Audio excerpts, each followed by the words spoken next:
think it is overrated, the idea that what's called serious acting in brackets, is more difficult and more important than comedy acting. Leonard Rossiter was an acclaimed English actor, known for his distinctive comedic style and versatility across stage, television, and film. Born October 21, 1926 in Liverpool, Rossiter built a remarkable career that spanned several decades, making him one of Britain's most beloved performers. His wit, impeccable timing, and impressive physicality made him a standout talent in British comedy. Beyond television, he left his mark in film with memorable roles in 2001: A Space Odyssey and Barry Lyndon, among others. Yet over 40 years since his passing, there's now a rumor that's finally being put to rest.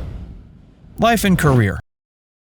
However, during the war, my father was killed in an air raid. My mother was on her own, so I had to give up the idea of spending 4 years at university.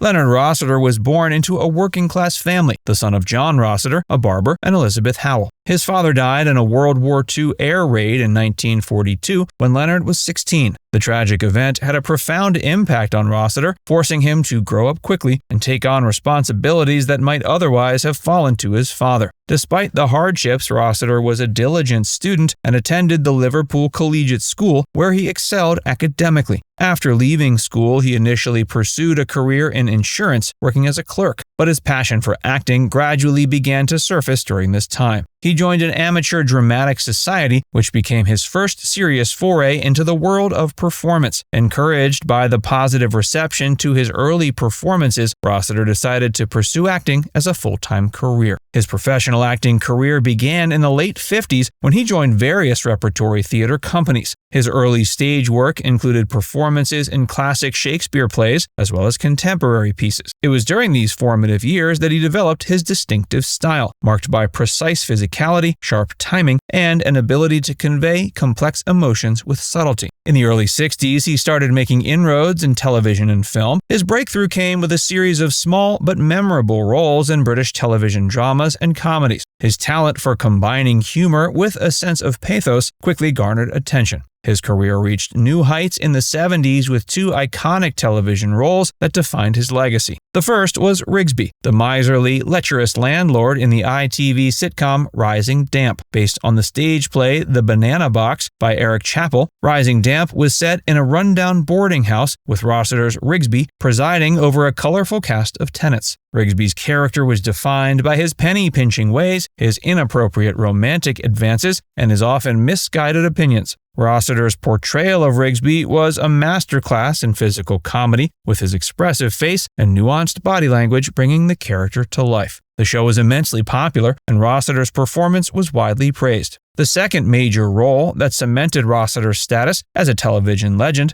was Reginald Perrin in The Fall and Rise of Reginald Perrin. Based on the novels by David Nobbs, the series followed the life of Reginald Perrin, who was facing a midlife crisis. Dissatisfied with his mundane job and suburban life, Perrin fakes his own death and embarks on a series of increasingly absurd escapades in an attempt to find meaning and happiness. Rossiter's performance was both hilarious and poignant, capturing the existential despair of his character while delivering the show's sharp satirical humor. He also appeared in Stanley Kubrick's 2001: A Space Odyssey as Dr. Andrei Smyslov, a Soviet scientist, and in Barry Lyndon as Captain John Quinn, a role that highlighted his ability to imbue even small parts with memorable flair. His film career also included notable roles in the dark comedy The Pink Panther Strikes Again and the historical drama Oliver. His influence on British comedy and drama can't be overstated. His ability to blend humor with feeling and his skill at portraying characters who were simultaneously relatable and absurd set him apart from many of his contemporaries. His work has been cited as an influence by numerous actors and comedians who followed in his footsteps. One of the reasons his work has endured is his meticulous approach to his craft. He was known for being a perfectionist, often rehearsing extensively to ensure his performance were as polished as possible.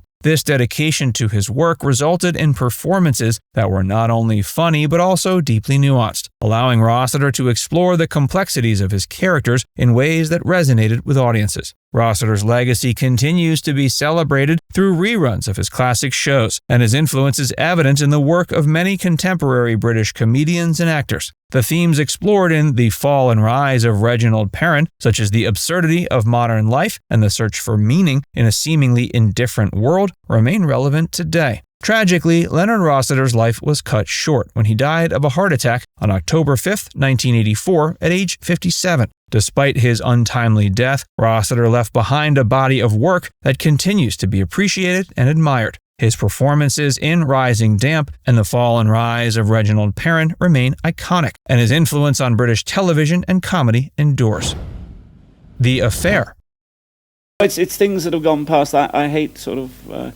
it looks as though you're trying to live on past successes. I'm more interested in the job I'm hoping to be offered next week. One of the most persistent rumors that followed Rossiter, particularly after his death, was the alleged affair with BBC radio broadcaster Sue McGregor. This alleged affair has been the subject of much speculation, not least because of the comments made by Rossiter's widow, Camilla Rossiter, who firmly believes the affair was fabricated by McGregor for personal gain. The rumors of an affair between Rossiter and McGregor gained traction after the actor's death in 1984. McGregor, a prominent broadcaster known for her work on BBC Radio 4's Today program, claimed she had a romantic relationship with Rossiter during the height of his fame. According to McGregor, the relationship was kept secret due to Rossiter's marriage to his second wife, Camilla, whom he married in 1972. McGregor's revelations were met with surprise by many, as Rossiter was not widely known for being involved in scandals or extramarital affairs during his life. But Camilla Rossiter has consistently refuted these claims. In interviews and statements following McGregor's revelations, Camilla described the alleged affair as entirely fictional, suggesting McGregor invented the story to gain attention and publicity. Camilla expressed deep disappointment and frustration, not only because she felt McGregor was exploiting her late husband's name, but also because the claims cast a shadow over Rossiter's legacy.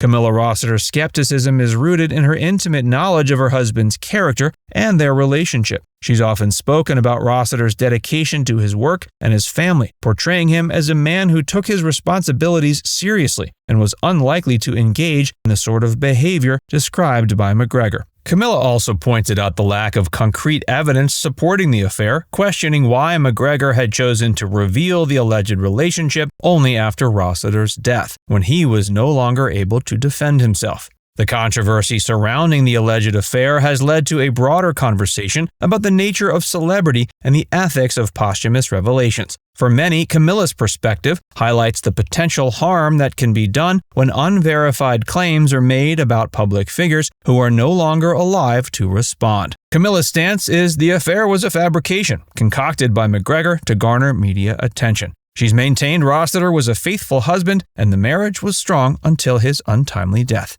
Now it's time to hear from you. Do you think this alleged relationship can tarnish Leonard Rossiter's legacy? Let us know in the comments section below.